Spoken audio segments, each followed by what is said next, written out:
Hey, Hi. is it? I can only do it one time. Chacobrier? Close enough. Cl- Cobra. Chacobre. Okay. Ah! That was close. You were real close. Closer than most people even get, so. All right, I'm taking you to Super 8. Yeah, I should just take my ass to my other job, but I'm not. Okay. Well, I'll take you wherever you want to go. Yeah, I'm going to the Super 8. Okay. I need to go get my medication. Okay. Has it been a pretty busy day?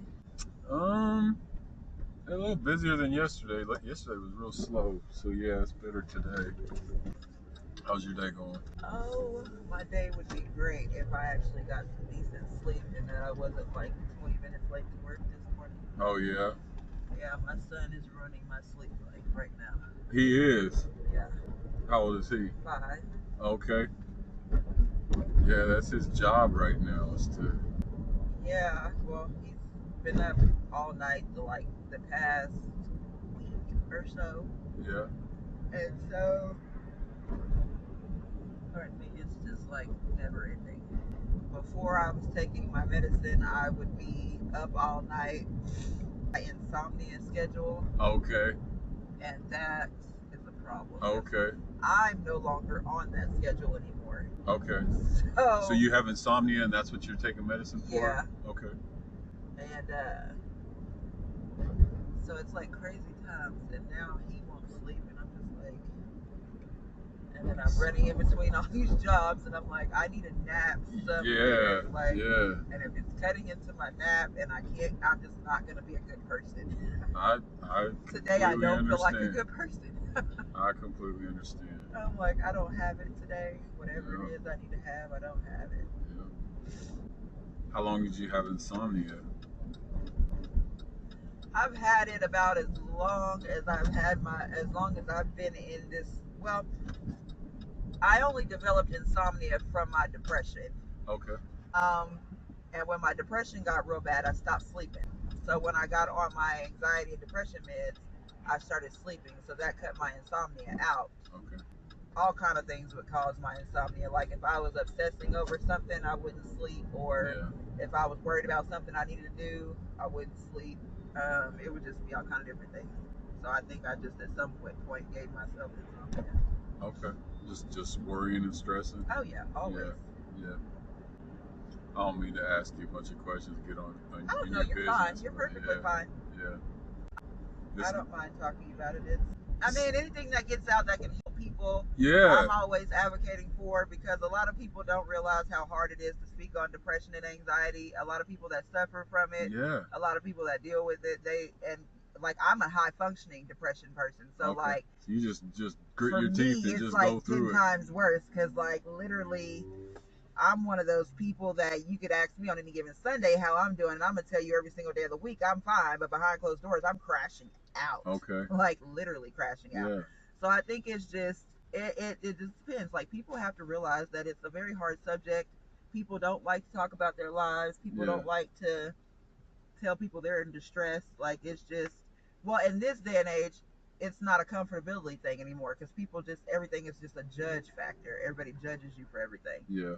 So it's kind of hard, and people will be like, well, that's not true, but I've seen it with my own 2 eyes. Like I've witnessed it when people post about people who have committed suicide, or something that happened to them that caused them to want to commit suicide. If people just take the time out to go and read those comments that people leave, they would understand why people like me don't feel comfortable speaking on it. Yeah. Because the stigma, how do you bash someone who you don't know their situation? So how can you? They decided to take their own How can life. you say what they did or didn't think or feel? You don't know what they felt. You know, for somebody to feel that low, that they don't feel like they need to live anymore. And I've been in that point. I've attempted suicide, so I know, and I've done it multiple times. Okay. And I always tell people it's not, and people have to understand it's not something that we want to be doing. But I mean, at the end of the day, if you feel like that's the only option you have, you can't deter somebody from feeling like that. Yeah. You can do everything you can to make them feel like they're not, but you can have a whole crowd of people around you and still feel by yourself. Yeah. So It's just a matter of people just willing to listen and receive the information. I guess. I completely understand. I've been there myself. Let me ask you something. My wife's black, and I grew up in a black foster home, and so I've seen differences in cultures and stuff. And what I've seen in my wife's family, they're from the South and very private and traditional and all that. They don't like, nobody in their family goes to the doctor for mental illness. Like they don't take nothing. So my sisters, one of them, she used to have a thing to where she would twirl and pluck her hair, and she would like constantly do it. She doesn't do it anymore now, but it was a thing. My second oldest, she has borderline bipolar depression disorder, so she has to take medication for that. She don't do it all the time, but she takes it. The baby sister, she didn't. I mean, she's got a disarray of things. So in Southern families, they don't make speaking on mental health a thing. Yeah. Like, it's taken for my mother to physically see me in the form of living in my depression, lose everything in my depression, be homeless in my depression with my children. Wow. See me try to take my own life and things of that nature before she really truly accepted that it was a thing. Wow. And that maybe there might be something wrong. Wow. And the thing about it is you can't necessarily really stigmatize it or do anything about it, because growing up in those type of families, it's not something that's spoke on. Yeah. So it wasn't like she was like looking for signs or symptoms or anything like that. Like I told her, I've been depressed since I was 10 years old. I've been trying to kill myself since I was 10 years old. Wow. But you wouldn't know that because, again, it's not something that we talk about. It's not something that we speak on. And it's just very different in everybody's family, but definitely heavily in Southern families. It's not a traditional thing that's talked about. So what were some of the ways that you were taught or not taught to deal with those feelings and stuff? As far as like, did you ever like come to them and say, go on with it? I mean, that's just what it is. I mean, the number one statement in a black family is going to be pray about it. That's all. Okay. Literally, that's the go-to statement. And I'm not saying that that's not what people shouldn't do, and that's not what you shouldn't tell people to do, because of course we should pray for everything. But in the same breath, you have to understand that for a person that's going to be like high functioning with depression, that doesn't always work. Yeah. Because we already coexist with life. Yeah. Like, we already know before we wake up what's what. Like, it would be nice. I could sit up and fester on stuff that I know I needed to do that I wasn't going to be able to do, but I would still be sitting there worried about it. And it was strong enough to affect my sleep. It was strong enough to affect my sleeping habits. It wasn't strong enough for me not to still get up and go do what I need to go do. Right. So, like, it would just be like, I would be beating myself up on this end, but then I'd pick myself up, go to work, survive work, get off work, do the same thing over again. And it just becomes repetitive. Like, at one point, I think I was working like 3 jobs, severely depressed. I quit eating, I quit showering, I quit doing anything. The only thing I was doing was going to work. Yeah.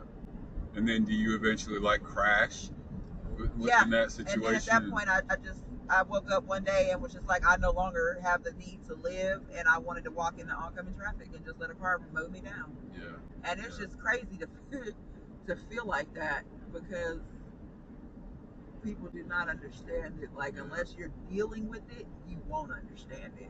There's just no way for you to. You can look on the outside looking in and you can say, okay, I get it.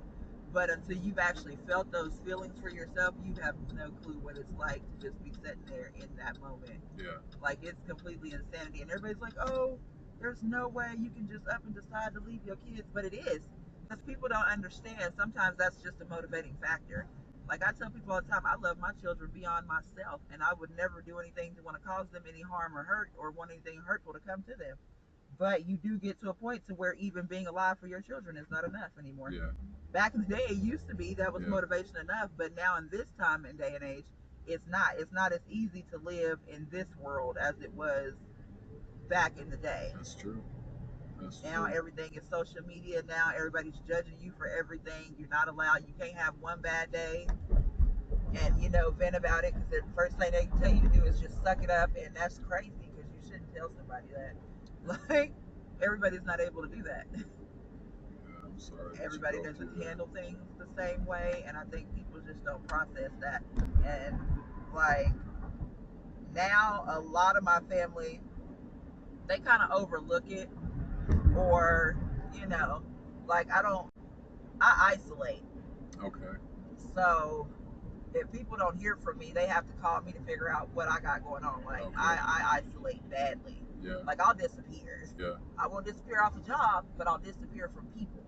Yeah. Like my family and stuff like that. It got so bad to a point. I think my mom had to start. She just randomly started calling me. She was like, "Well, I don't hear from you. I don't know if you're alive. I don't know, if you decided if today is gonna be the day you're not gonna be alive or whatever the case may be." So, and is that? Let me ask you this: is that isolating from them because of the way that you have experienced them and how they view you in those issues? So. Yeah. I think a lot of that does, just because of the simple fact that when you have to cross those barriers with people, and once you, I guess it's the thing, once you internally realize that, hey, I am suffering from depression and anxiety, and I do feel this way, it does a lot for you to acknowledge that, and then say, okay, now I know what I can do to fix it, or whether you can put yourself in therapy or whatever cases may be. Like a lot of people do grounding, a lot of people write, a lot of people, they do different things.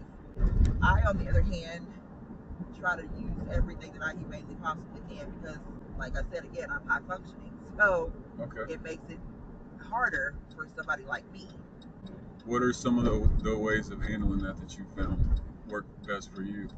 I don't think I found anything particularly yet. Okay. I do go to therapy though, because that's the only thing that keeps me from wanting to commit suicide. Honestly, is me going to therapy. I still have days to where I'll be like, well, I'd be better off doing this or better off doing that. It's just a day by day type of thing. Yeah. You talked before about praying. Is that? Oh yeah, I pray every day, all day long. I literally, that's all I can do. That's all I have to hold on to. If nothing else, I don't know how else I would make it anywhere else past where I'm at. It's just a different type of scenario. But I've battled it for years. I go in these instances to where it doesn't really bother me. I'm not depressed. And then it just seems like out of nowhere, I'm right back in that boat, and then I just go back downhill. But my depression causes me to I can't focus. Like when I get real depressed, I can't focus on anything. I don't care about anything. I literally will lose everything. Hence why we're in this hotel now. This is from my crash and burn a year ago. Like 6 months ago, I just was in the hospital for trying to harm myself. Just then, you just do the best you can. So you have the 4-year-old son, and then? Oh yeah, I have a 5-year-old and a 14-year-old daughter. And a 14. Okay. Yep, those are my babies. Yeah. If nothing else, though, I try to keep myself afloat for them. Do you have a good church family? Do you have a church you go to, or? Not particularly. I work so much that going to church just becomes non-existent. Okay. And then when I'm not at work, it's just like the exhaustion. It just seems like it's always something to do. Yeah. But I take my personal time, and I, have my conversations with God, and try to do what's necessary for me anyway. Yeah. Everything is just like a work in progress, I guess. I just have to do what I can to keep myself afloat. But working in multiple jobs is going to send me right back down my spiral. I know it's coming. It's just a matter of me figuring out how to counteract it before it happens. Okay. Because it's necessary for me to work them right now. Yeah. And I'm getting ready to go into a third job, hopefully here in the next couple of weeks. We'll see how that works out. I don't know. I think I'm just very fortunate.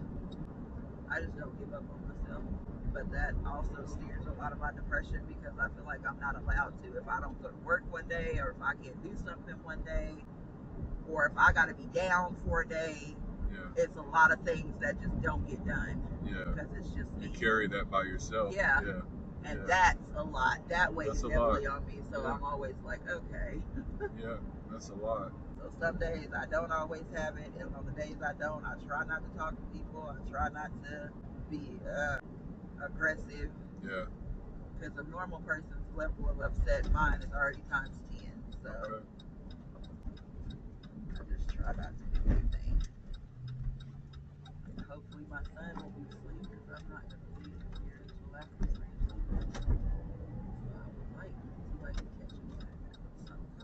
Yeah, that'd but be we'll good see for what you. happens because Mama is always.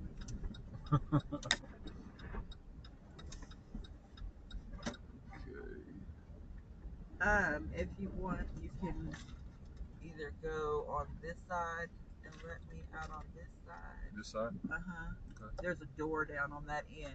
I hate walking all the way through the lobby to go up the stairs. Yeah. I need to fix this stupid elevator. It's been down for like 5 months. You care if I pray for you? Oh, no, I don't. You can definitely pray for me. Okay. I always accept prayer from people. All right. Lord God, I just thank you for guiding my sister to me today and putting her in this car. And I just thank you for her testimony of what you're doing in her life and what you're continuing to do for her.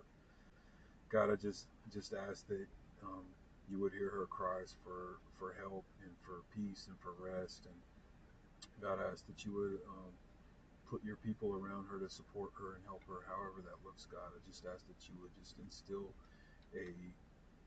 a yearning and a desire in her for community and for the permission to release some of the pressure that she has on herself, wherever that came from. God, I just ask that you would heal that in her. I just ask that you would give her permission to rest, give her permission to not be the one bearing the weight of everything all the time. And I just ask, God, that you would bring others in to help bear that weight for her so that she can feel comfortable in that. Just ask that you would just silence the threats of self-harm and those thoughts and stuff that come into her mind, God, and that you would give her a heart and eyes that focus on you when she's feeling that way. Just ask that you would go with her, you would bless her and her children. In the name of Jesus, amen. Amen. I appreciate you so much. Thank you for that. That's going to be the highlight of my day, if nothing else. Awesome. Well, awesome. I appreciate you very much. Yeah.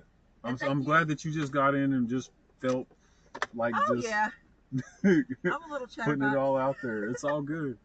Yes, indeed. It's always a process. But definitely, I definitely appreciate your prayers and your thoughts. Yeah. And thank you very much. Thank you. And if you come across anybody else bowing you, just tell them to keep their head up. Yeah, that's what I do. That's what I'm here for. My channel is called Lyft'D.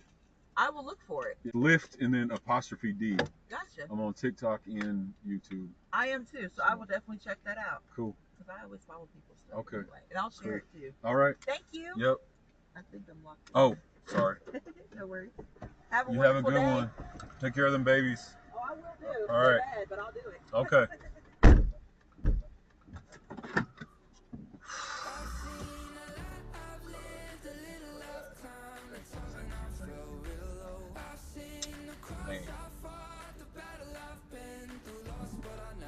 That's why I do this, y'all. This is why I'm here. This is why I'm here. Next ride.